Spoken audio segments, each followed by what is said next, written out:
Emang ya, isu overheat di Fujifilm itu sampai sekarang belum selesai-selesai. Dan di video aku yang ini apa ini ya? Kalau kalian belum nonton, itu banyak yang nanya. Beneran loh, banyak yang nanya. Aku nggak bohong, beneran. Ya meskipun cuman masih bisa dihitung jari, tapi nggak yang kayak cuma 1 atau 2 orang aja. Kalau kalian penasaran, tinggal dicek aja lah ya.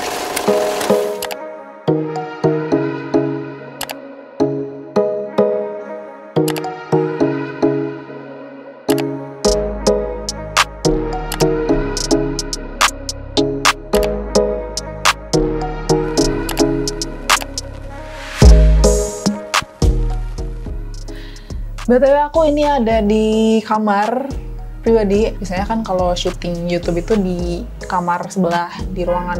Aku punya ruangan khusus buat ngedit, buat kerja gitu kan. Cuman kebetulan emang di kamar itu ada something ya. Dan akhirnya aku nyoba untuk di kamar.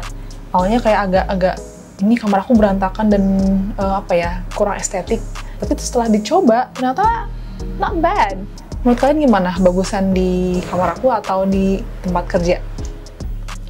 Banyak yang ragu untuk beli kamera Fujifilm ini, khususnya si X-X10 yang aku beli ini, karena isu overheat-nya gitu. Rata-rata kayak gitu pertanyaannya.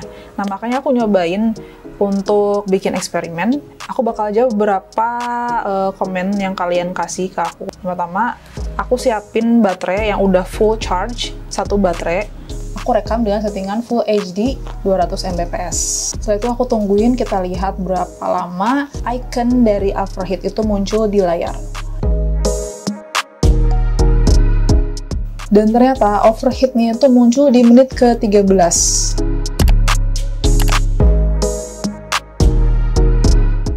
Sekarang pertanyaan kedua, untuk merekam video Full HD dengan kamera si Fujifilm X-X10 ini, kuat berapa jam? Dengan kondisi si baterainya masih penuh gitu ya.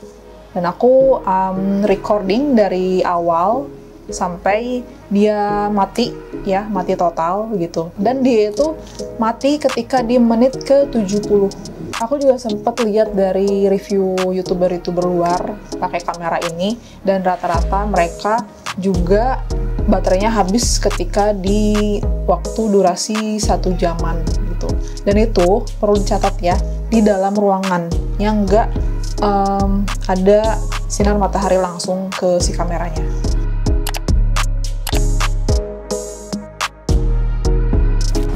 Ada yang nanya kayak gini, kalau untuk street photography apakah overheat? Oke, kalau menurut aku, sebenarnya aku belum pernah nyoba street photography gitu pakai kamera ini ya. Cuman aku bisa ilustrasikan ketika setiap aku ada kerjaan untuk foto produk. Sebenarnya kalau untuk foto itu tetap ada overheatnya, tapi tidak secepat ketika kita ngerekam video. Karena kalau foto itu kan kadang-kadang cuma jepret, udah diamin ya kan. Jadi menurut aku masih aman. Cuman kalau misalnya namanya street photography itu kan outdoor ya, apalagi kalau misalnya kamu nyetritnya itu ketika lagi panas-panasnya gitu, itu dipastikan akan cepat overheat. Untuk recording video B-roll, apakah tetap overheat? Aku bisa bilang jawabannya yes, tetap overheat gitu. Aku bisa ilustrasikan lagi ketika aku ada kerjaan video produk gitu. Karena kalau B-roll itu kan kita nggak ngerekam yang lama gitu kan, paling cuma beberapa detik gitu kan. Tapi tetap kalau misalnya lama-lama ya bakalan overheat gitu. Cuman aku nggak bisa memastikan dengan jawaban yang pasti gitu berapa jam. Tapi rata-rata aku bisa bilang sepengalaman aku itu ketika 1 jam pertama itu udah lumayan lah ada overheatnya, udah panas gitu. Apalagi kalau misalnya di outdoor itu cepet banget. Ini tambahan aja buat kalian, tambahan informasi ya. Jadi waktu itu aku ikutan kelas Fujifilm yang diadakan, misalnya reguler sih, nggak tahu setiap seminggu berapa kali, sebulan berapa kali aku nggak tahu. Itu aku nyobain ikutan kelasnya. Nah, ada beberapa narasumber ya kan. Kebetulan yang aku ikutin itu Putra Johan. Aku sempat ngasih pertanyaan ke beliau, aku bilang gini pertanyaannya, yang menyinggung tentang si overheat gitu kan. Nah, terus ya beliau juga bilang emang itu problem dari si Fujifilmnya gitu. Katanya beliau, Mas Putra ini, pernah ngajuin saran ke pihak Fuji-nya langsung, ke yang Fuji Jepangnya.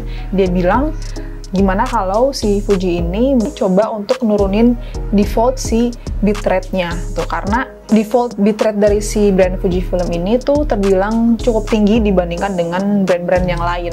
Nah, sedangkan semakin tinggi default bitrate-nya, itu tuh akan semakin cepat overheat gitu. Tapi dari pihak Fujinya, dia bilang mereka tuh tetap menjaga kualitas dari si Fujifilmnya gitu. Karena kalau semakin rendah nilai default dari bitrate-nya, kualitasnya akan semakin berkurang.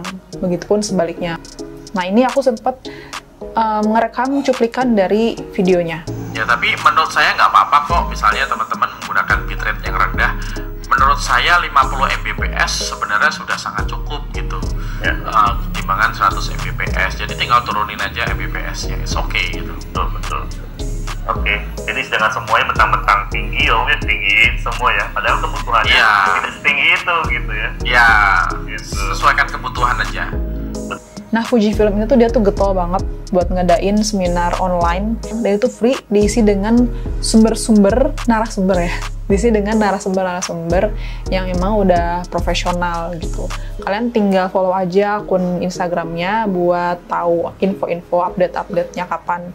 Karena ini aku juga nggak yang pertama kali aku ikutin, kalau nggak salah aku udah kedua kalinya gitu. Dan durasinya udah cukup lumayan, kayak sejaman lebih. Kalian tinggal daftar aja, terus nanti bakal dikasih link buat masuk ke kelas Zoom-nya gitu. Dan kalian tinggal duduk, terus dengerin deh. Terus kalau mau ya tinggal tanya-tanya di kolom diskusinya.